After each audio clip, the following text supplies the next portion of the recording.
Propaganda in Cold War.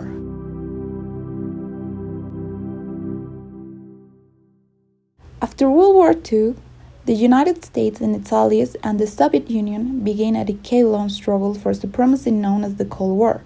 Soldiers of the Soviet Union and the United States didn't do battle directly during the Cold War, but the two superpowers continually antagonized each other through political maneuvering, military coalitions, espionage, propaganda, arms buildups, economic aid, and proxy wars between other nations.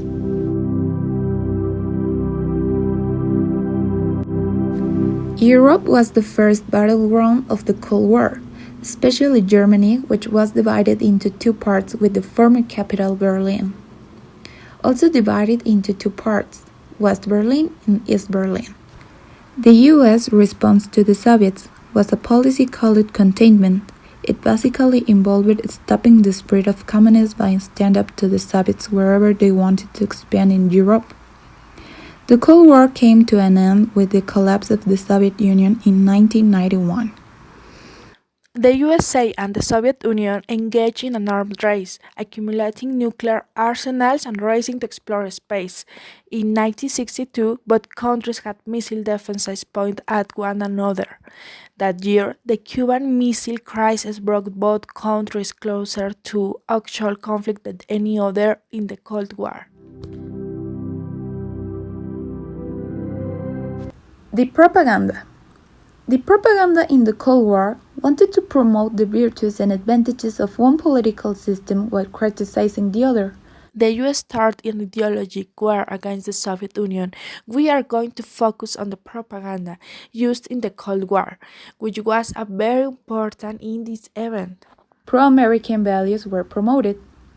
The animated feature, Make Mine Freedom, extolled the advantages and freedoms available to those who live in a capitalist society. This propaganda strategy in both countries had a similar intention. The big difference was that American propaganda defended the idea of freedom. If the USA hadn't attacked the Soviet Union with the capitalism, the Soviet Union wouldn't have attacked with the communism. The main objective was to bomb people to support the right ideology. This was reflected in the big buildings, which had big banners hanging where the ideology of each country defended. Also, in the newspaper and magazine, this type of propaganda was seen.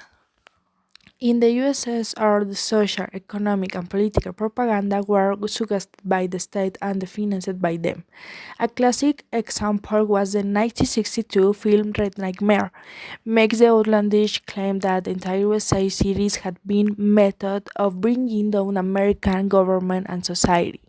In contrast, communism was condemned both as a political ideology and a social and economic system.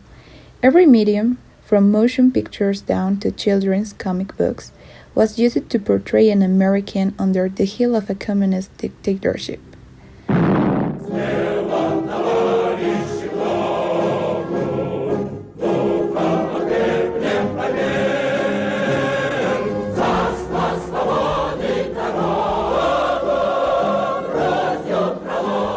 As time progressed, propaganda became more subtle.